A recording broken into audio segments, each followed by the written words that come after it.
Hi everyone, कैसे हो आप सभी लोग। तो यार देखो, आज से ना हम मिड सेम के पीवाईक्यूज लगाना स्टार्ट करेंगे। ठीक है ना। बिकॉज आपके मिड सेम्स नज़दीक आ रहे हैं। तो हम एक रिवर्स ऑर्डर में चलेंगे।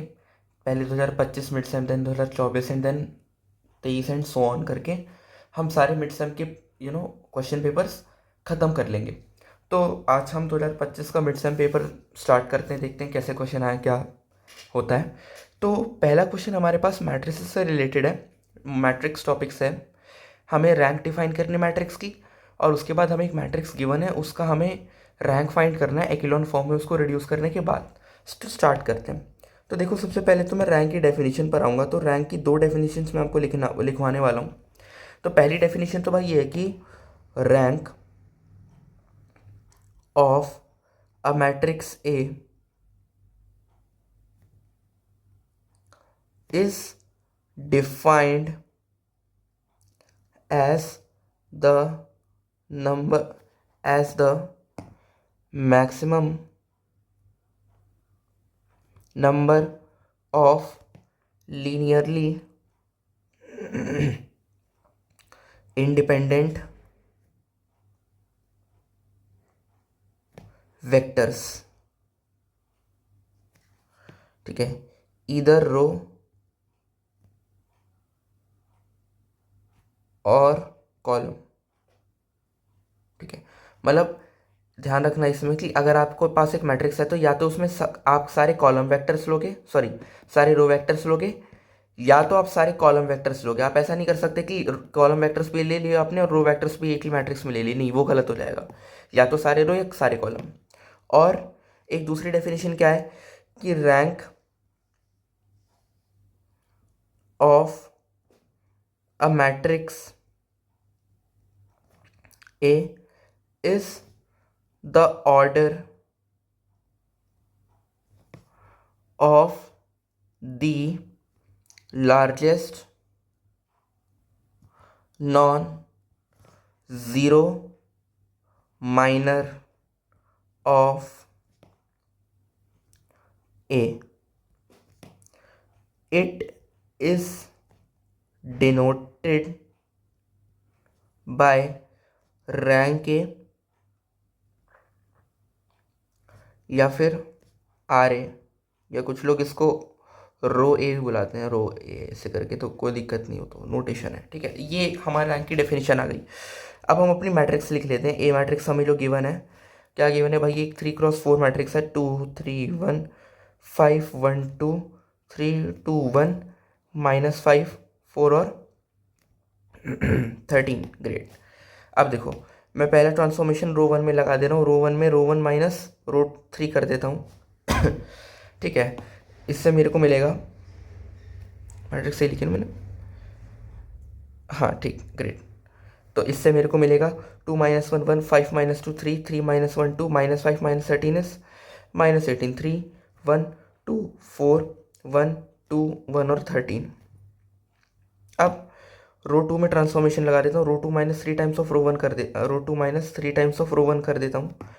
तो मुझे मिलेगा 1 3 2 -18 एज इट इज़। इनफैक्ट रो 3 भी बिल्कुल एज इट इज़ आएगी।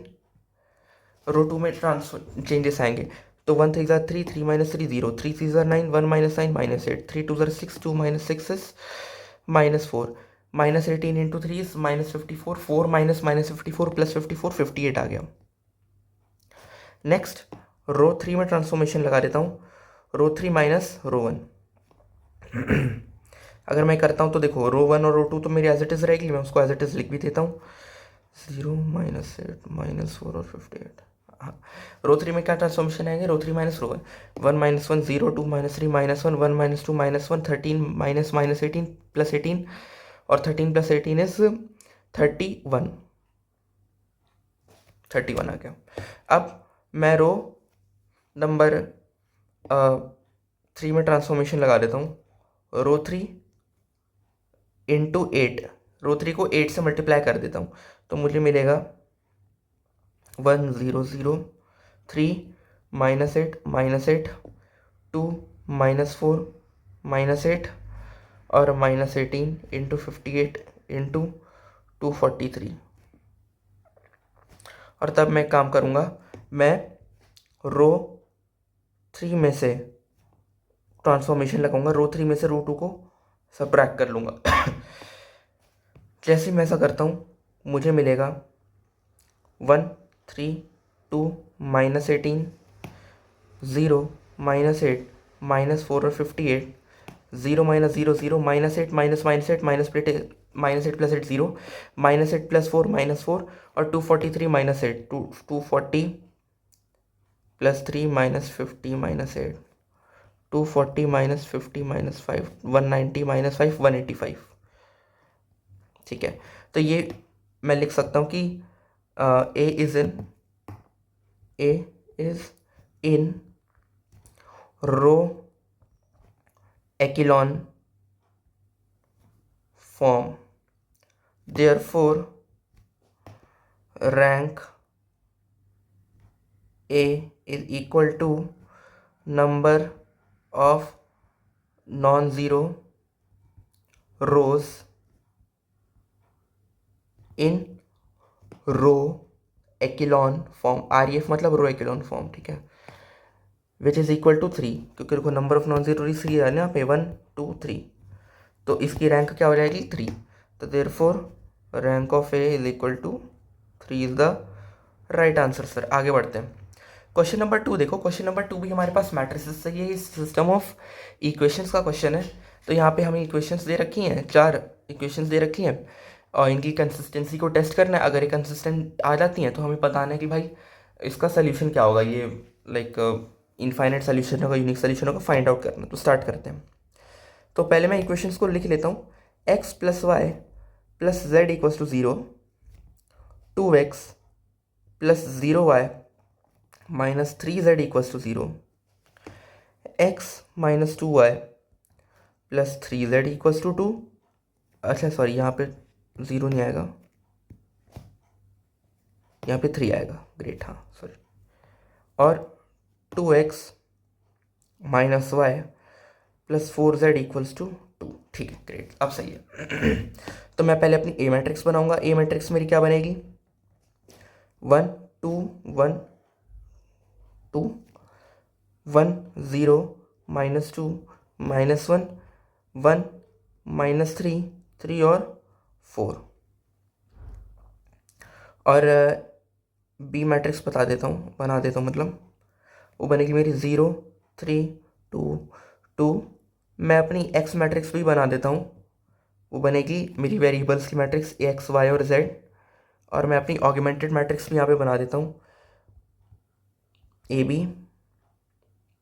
1 1 1 0 2 0 -3 3 1 -2 3 2 2 -1 4 और 2। ठीक है, तो ये मेरी बन गई। तो अब मैं क्या करूँगा, मैं रैंक फाइंड करने वाला हूँ। तो हम स्टार्ट करते हैं ट्रांसफॉर्मेशन लगाना इस ऑगमेंटेड मैट्रिक्स पे। तो रो 2 में पहले मैं ट्रांसफॉर्मेशन लगाने जा रहा हूँ। रो 2 को मैं रो 2 -2 टाइम्स रो 1 कर दूंगा। तो मुझे मिलेगा 1 1 1 0 1 × 2 2 2 -2 0 1 × 2 2 0 -2 -2 1 × 2 2 -3 -2 -5 और 0 × 2 ये तो 3 आएगा। बाकी सब एज इट इज रहेगा।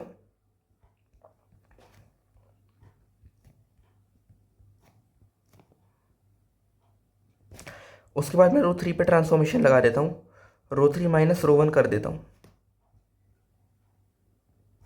तो मुझे मिलेगा 1 1 1 0 0 -2 -5 3 और 1 -1 0 -2 -1 इज -3 3 -1 इज 2 और 2 - 0 इज 2 और ये सेम रहेगा।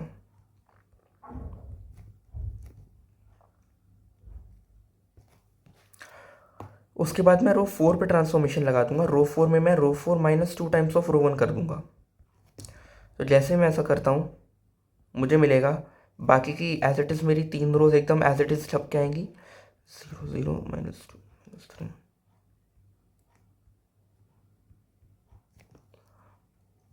हाँ, तो रो 4 में 1 × 2 2 2 -2 0 1 × 2 2 -1 -2 इज -3 1 × 2 2 4 -2 इज 2 एंड ये 2 एज इट इज आ जाएगा। ग्रेट, ये आ गया। अब हमें क्या करना है, अब हम एक काम करते हैं कि रो 3 में से रो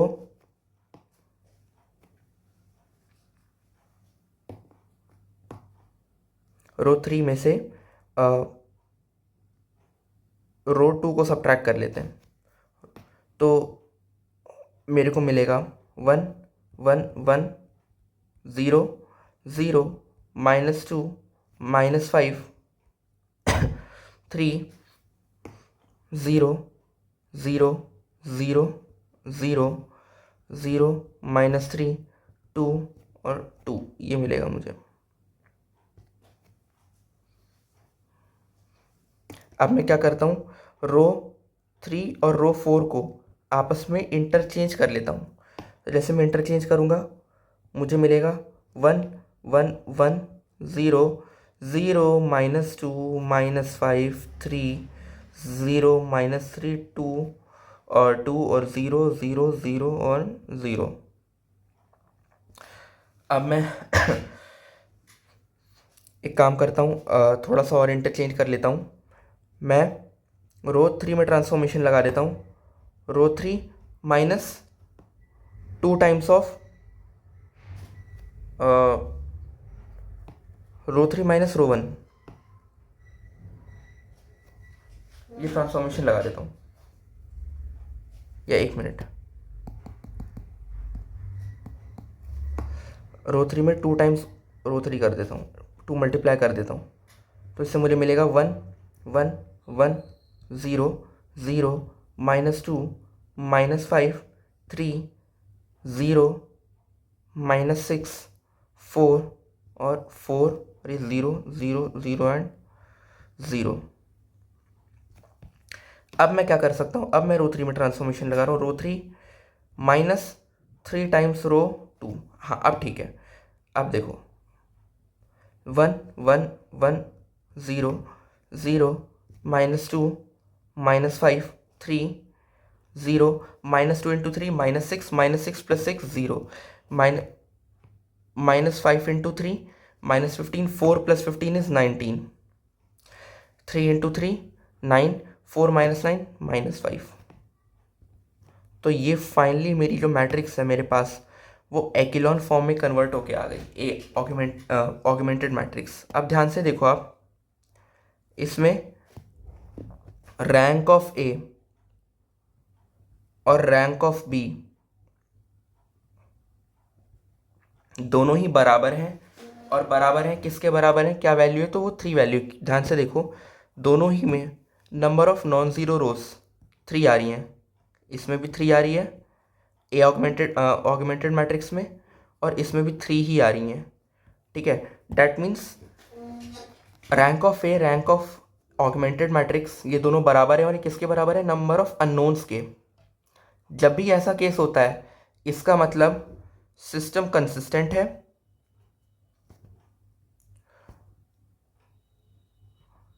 और उसका क्या है, unique solution, and has a unique solution. Unique solution exist कर रहा है। तो अब वो यूनिक सोल्यूशन हम फाइंड करेंगे। एक मिनट देखो, तो फाइनली मेरी इक्वेशंस को मैं लिख लेता हूँ। x + y + z = 0 -2y -5z की वैल्यू 3 और 19z की वैल्यू -5। तो यहाँ से z की वैल्यू -5/19 आ गई। -2y + 25/19 जब मैंने पुट किया z को वो 3 आ रहा है। तो -2y की वैल्यू क्या आ गई, 3 - 25/19 विच इज़ 57 - 25/19। 50 - 25 25 25 + 7 इज 32/19। तो बेसिकली y की वैल्यू -16/19 आ गई मेरे पास। और y और z की वैल्यू जब मैंने x में पुट करी तो x की वैल्यू आएगी मेरे पास minus times of y + z which is nothing बस माइनस टाइम्स ऑफ -16/19 -5/19। 16 और 5 21 और -21 इज +21 तो 21/19। एक्स की वैल्यू 21/19 आ गई। तो basically x equals to 21/19, y equals to -16/19 और z equals to -5/19 is the solution of the system। यही आंसर है मेरा, ठीक है ना। नेक्स्ट क्वेश्चन पे चलते हैं।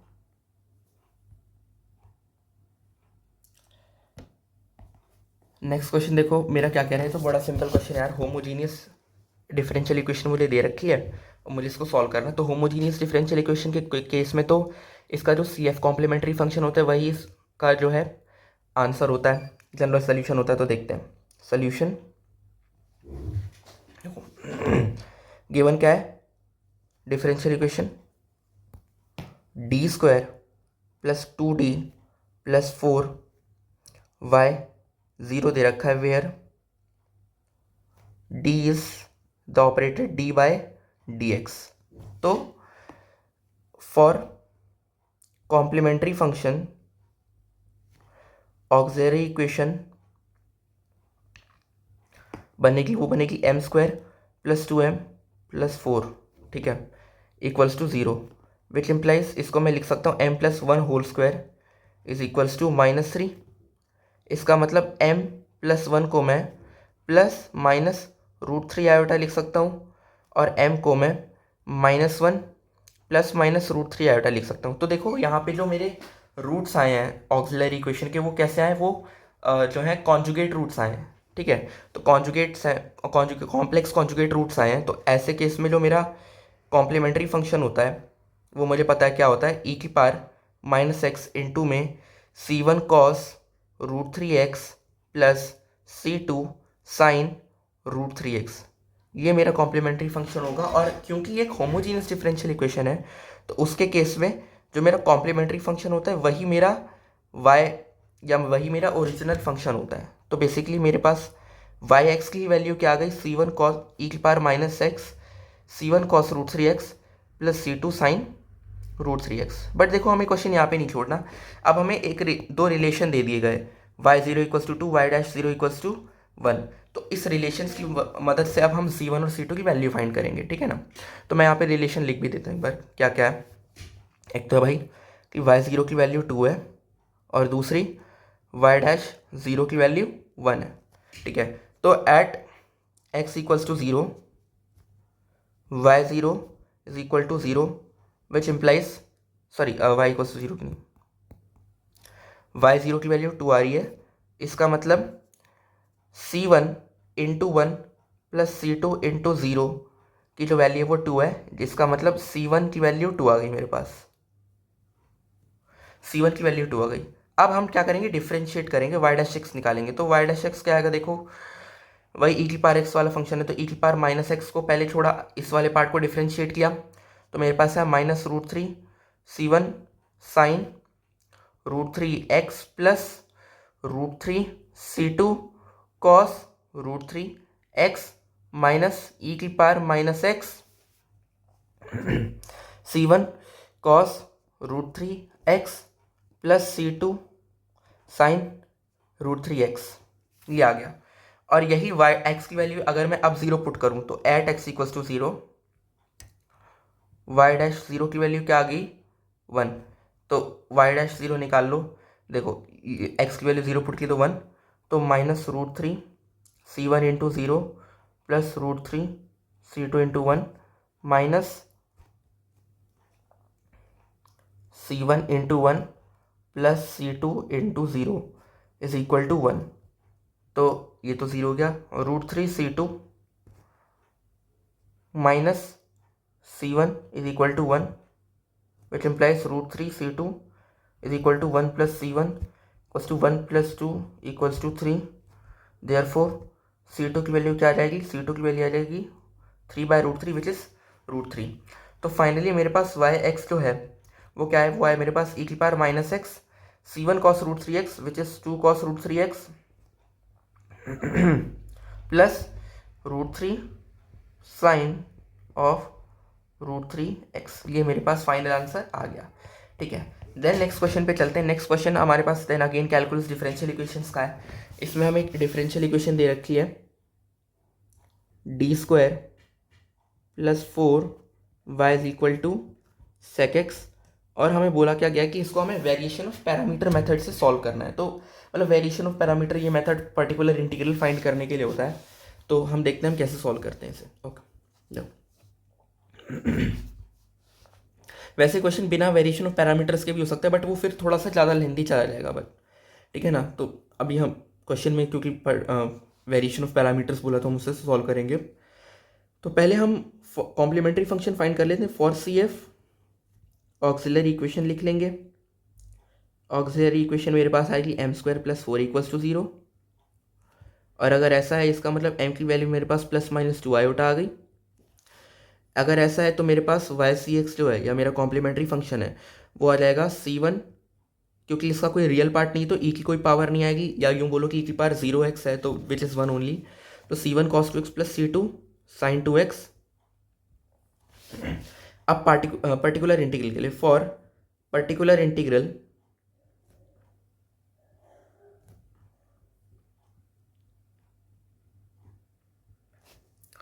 Applying variation of parameters. तो देखो इसमें करूँगा क्या कि y1 को मैं cos 2x ले रहा हूँ, जो ये मेरा है ना कॉम्प्लीमेंट्री फंक्शन मेरा है, इसमें y1 को cos 2x ले रहा हूँ और y2 जो लूँगा sin 2x लूँगा। ठीक है, y2 मेरा क्या जाएगा sin 2x, तो y1 डैश आ जाएगा -2 sin 2x,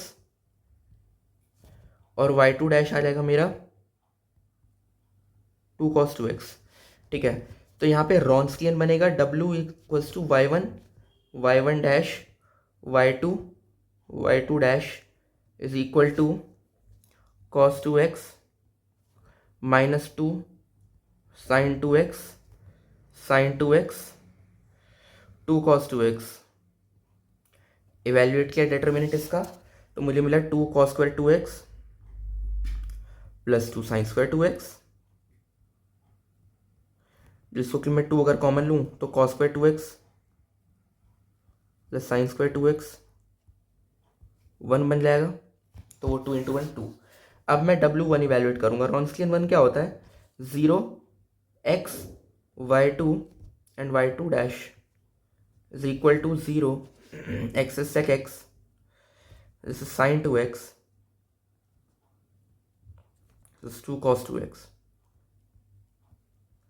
तो ये sin 2x into sec x बन जाएगा। sin 2x को अगर मैं आइडेंटिटी से ओपन करूँ 2 sin x cos x वाली, cos x sec x, तो cos x और sec x आपस में कैंसिल हो जाएंगे, 2 sin x मेरे पास बचेगा। ऐसे ही अगर मैं रॉन्स्कियन w2 इवेल्युएट करूँ तो मेरे पास आएगा y1 dash 0 x is equal to cos 2x -2 sin 2x 0 and sec x। तो इसको मैं लिख सकता हूँ 2 cos स्क्वायर x, ऐसे ऐसे लिखो पहले, हाँ, cos 2x into sec x। cos 2x को मैं 2 cos स्क्वायर x -1 लिख सकता हूँ, कोई दिक्कत नहीं है मुझे। और अब जब मैं इसमें sec x मल्टीप्लाई कर दूंगा तो 2 cos x -sec x हो जाएगा। बताओ कोई दिक्कत है नहीं, कोई दिक्कत ही नहीं है इसमें।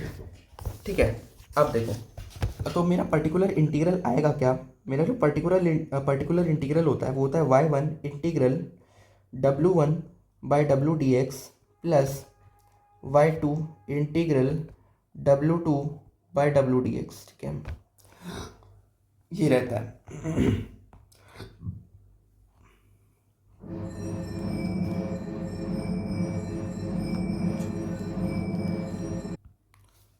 तो अब देखो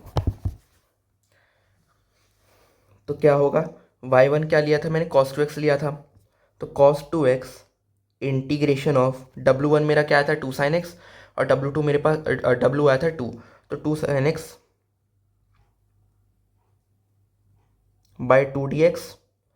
y2 मैंने sin 2x लिया था, W2 आया था 2 cos x minus sec x और अपॉन 2 dx, 2 से 2 कटा तो ये आ जाएगा cos 2x integration of sine x minus cos x plus sine x by 2 integration of 2 cos x is 2 sin x और integration of sec x is ln mod sec x plus tan x। ठीक है, तो अब मैं थोड़ा simplify अगर इसको करूं तो मैं लिख सकता हूं minus cos 2x into cos x plus sine x, sorry sine 2x आएगा यहाँ पे,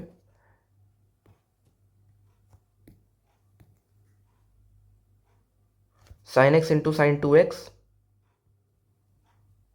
minus 1/2 sine 2x into ln mod sec x plus tan x। तो अब sine A sine B minus cos A cos B, या फिर मैं अगर minus common लूँ मैं लिख सकता हूँ minus times of cos A cos B minus sine A sine B minus 1/2 sine 2x ln mod sec x plus tan x। तो इसको मैं देखो cos A cos B minus sine A sine B identity of minus cos A plus B, ठीक है ना। तो इसको मैं लिख सकता हूँ माइनस टाइम्स ऑफ, एक मिनट आई थिंक मेरे से थोड़ी सी मिस्टेक हुई यहाँ पे, और यहाँ पे मिस्टेक क्या हो रही है कि डिटर्मिनेंट लेंगे ना तो यहाँ माइनस आएगा, माइनस 2 sin x, और क्योंकि वो -2 sin x आएगा यहाँ पे माइनस आएगा तो ये जो माइनस माइनस है वो प्लस बन जाएगा, प्लस बन जाएगा ये प्लस बन जाएगा, यहाँ पे माइनस है, एक मिनट सॉरी छोटी सी मिस्टेक हो गई है, -2 sin x से प्लस बन जाएगा।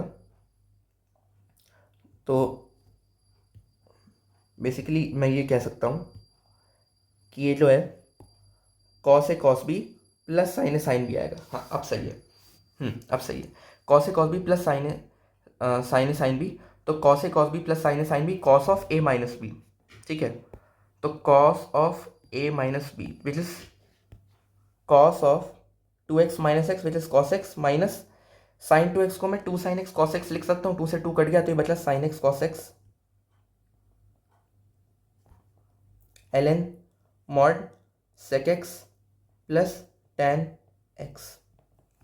ठीक है, तो बस यही मेरा वो पर्टिकुलर इंटीग्रल आ गया, और अब मेरा जो फाइनल सोल्यूशन आएगा वो कॉम्प्लीमेंट्री फंक्शन और पर्टिकुलर इंटीग्रल का कंबाइन होता है।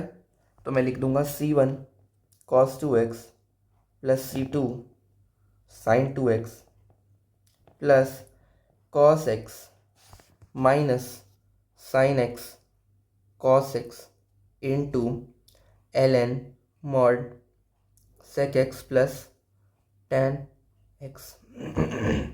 ये मेरे पास फाइनल सोल्यूशन आ गया, फाइनल आंसर। तो लास्ट क्वेश्चन पे चलते हैं, हमें क्या करना है सीरीज सोल्यूशन ऑफ निकालना है इस केवल डिफरेंशियल इक्वेशन का, ठीक है ना। तो ये तो सिंपल है यार, देखते हैं कैसे सॉल्व करते हैं।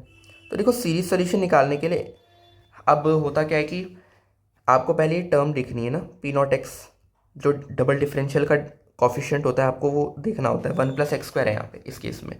तो ध्यान से देखो हमें क्या निकालना है, सीरीज सोल्यूशन अबाउट x=0 निकालना है। तो एट x=0 क्योंकि मेरा जो डबल डेरिवेटिव का कॉफिशिएंट है बोले तो ये P0x ये 0 नहीं आ रहा है, राइट, नॉन ज़ीरो है, इसका मतलब x=0 is an ordinary point, x=0 एक ऑर्डिनरी पॉइंट है। और ऑर्डिनरी पॉइंट के केस में जो मैं अपना सीरीज सोल्यूशन लेट करता हूँ वो लेट करता हूँ a0 plus a1x plus a2x² plus a3x³ and so on. ये मेरा सीरीज सोल्यूशन रहता है। तो अब इसी का डेरिवेटिव करेंगे तो मेरे को मिलेगा a1 plus 2a2x plus 3a3x² till n x to the power n-1 and so on, and double derivative करूँगा मुझे मिलेगा 2a2 plus 3 × 2a3 plus 4 × 3a4 x। एक मिनट, गलती हो गई, सॉरी। a3 आएगा, उसके साथ x भी आएगा। हाँ, 4 × 3a4 x² till n × n-1 x⁻n-2 and so on. ठीक है, तो ये मेरे पास y डबल डैश आ गया। अब मैं इन सारी वैल्यूज़ को अपनी ओरिजिनल डिफरेंशियल इक्वेशन में सब्सटीट्यूट करूँगा और वहाँ से फिर AIs को फाइंड करूँगा, राइट। तो सब्सटीट्यूट करते हैं। 2a2 + 3 × 2a3x plus 4 × 3a4 x² till n × n-1 x⁻, अच्छा an भी आएगा यहाँ पे, भूलना मत। हाँ, an × x⁻n-2 and so on, plus x into में a1 + 2a2x plus 3a3x² till n x⁻n-1 and so on, minus a0 + a1x plus a2x² plus a3x³ and so on is equal to 0। ठीक है, ये आ गया। तो अब हम क्या करेंगे, कॉफिशिएंट्स को जो है इक्वेट करना स्टार्ट करेंगे कांस्टेंट से लेकर x⁻n तक, एंड देन हम AIs को फाइंड करेंगे। तो देखो, जैसे पहले मैं कांस्टेंट कॉफिशिएंट जो है, या बोले तो कॉफिशिएंट ऑफ x⁻0 को 0 के इक्वेट कर देता हूँ। तो क्या आएगा, कांस्टेंट कॉफिशिएंट कैसे मिलेगा, ये 1:a2 से मल्टीप्लाई हो रहा है तब मिलेगा, या फिर ये माइनस a0 = 0।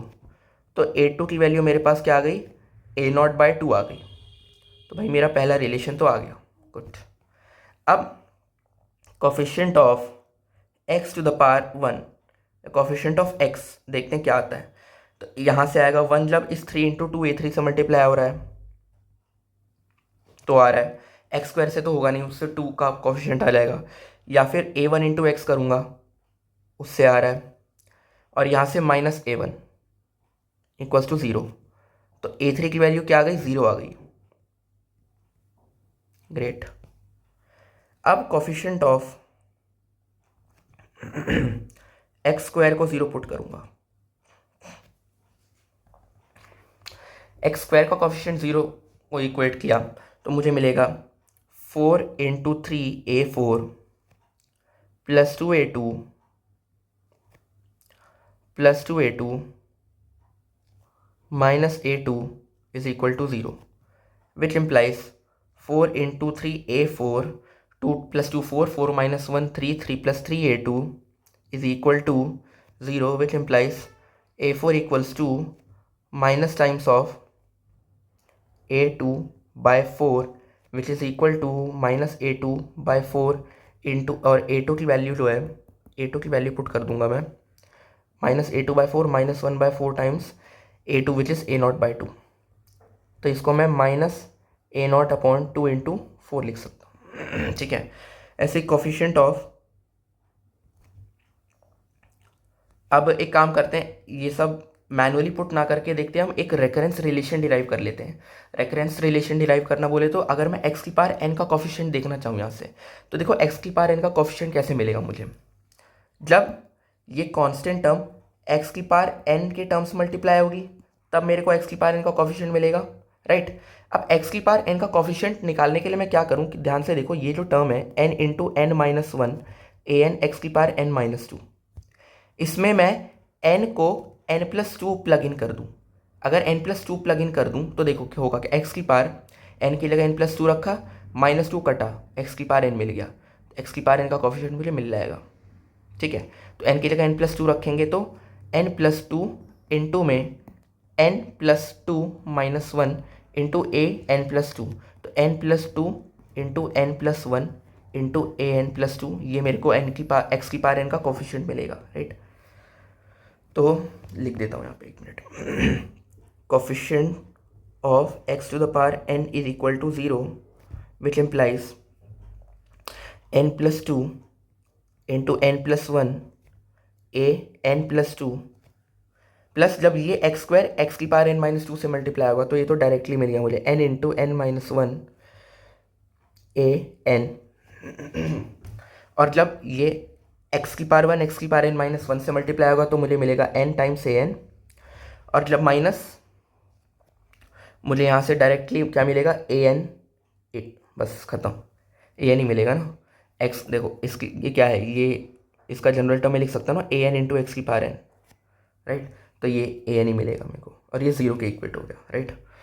तो देखो n+2 into n+1 into an+2 plus, अगर मैं an कॉमन ले लूँ यहाँ से तो n² minus n plus n minus 1 an is equal to 0। तो मुझे मिला n+2 into n+1 into an+2 is equal to minus times of n-1 into n+1 an upon, अच्छा अपॉन नहीं आएगा, सॉरी इतना ही आएगा, इसको कि n+1 से मैं n+1 कैंसिल कर दूँ तो मुझे मिलेगा an+2 is equal to minus times n-1 an upon n+2। ये मेरे पास वो रेकरेंस रिलेशन आ गया जिसके बेसिस पे अब मैं मैनुअली पुट ना करके इसमें वैल्यूज पुट करके n की अपने बाकी के AIs को फाइंड कर सकता हूँ, ठीक है ना। तो देखो मैं A4 तक वैल्यू फाइंड कर चुका हूँ अपनी, राइट। A4 की वैल्यू मेरे पास आ चुकी है। अब मैं A5 से स्टार्ट करूँगा। तो A5 की वैल्यू निकालने के लिए अगर मैं n की वैल्यू 3 पुट करूँ तो 3 + 2 5, तो A5 की वैल्यू क्या आएगी मेरे पास, माइनस टाइम्स 3 - 1 2 अपॉन 3 + 2 5 इंटू में A3, और A3 की वैल्यू तो 0 थी तो 0 आ गई, ठीक है। ऐसे अगर मैं n की वैल्यू 4 फाइंड आउट करना चाहूँ, सॉरी n की वैल्यू 4 पे पुट करूँ तो 4 + 2 is 6, तो A6 equals to minus times of 4 - 1 3 और 4 + 2 6 इंटू A4, और -3/6 इंटू A4 की जो वैल्यू है वो यहाँ पे दे रखी है, कितनी है, -A0/2 इंटू 4, ये कटा ये कटा,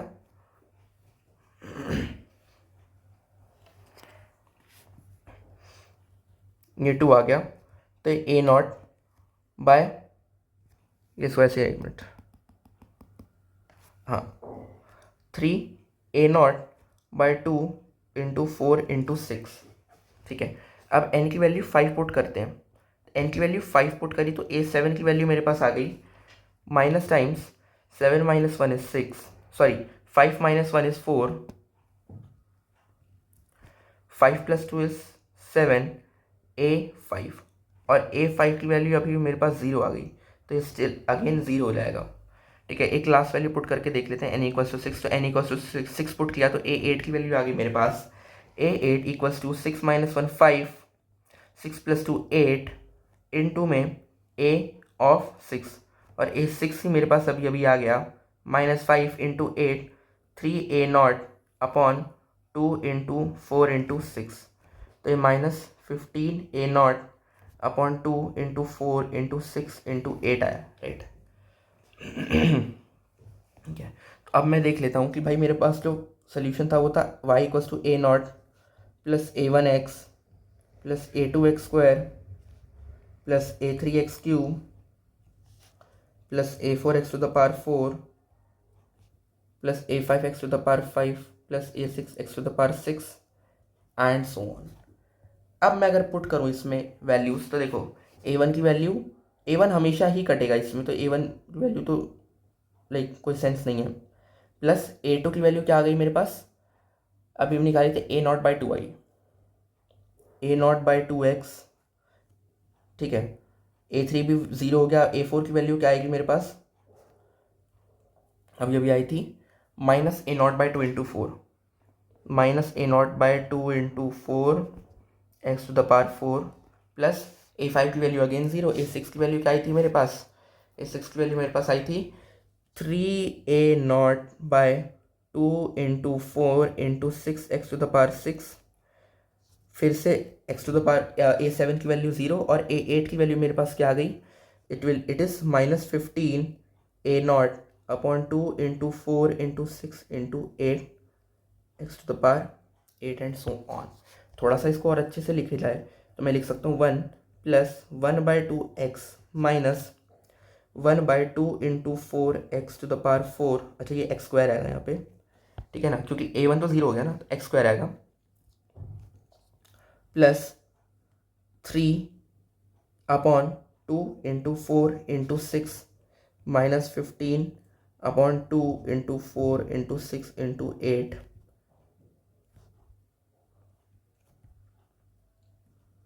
एंड सो ऑन। यही मेरा फाइनल आंसर है इसका, ठीक है ना। तो ऐसे हमने अपनी सीरीज़ जो है वो डिराइव कर ली है, राइट। तो यहाँ पे हमारा सीरीज सोल्यूशन भी निकल गया इस क्वेश्चन का, और ऐसे करके हमने अपना ये मिड सेम का जो पेपर है वो कंप्लीट कर लिया है। तो देखो ये मिड सेम का जो क्वेश्चन पेपर था ये बहुत आसान था, मतलब मेरे को तो नहीं लगता इसमें कि कोई क्या बोलते हैं डिफ़िकल्टी होनी चाहिए। विद इन मतलब वीडियो मेरी 40 मिनट्स में रिकॉर्ड हो गई, तो आराम से एक बच्चा जिसकी कैलकुलेशन अच्छी है वो 45 मिनट्स टू 50 मिनट्स में, बल्कि उससे भी कम टाइम में ये पेपर आसानी से ख़त्म कर सकता है, ठीक है ना।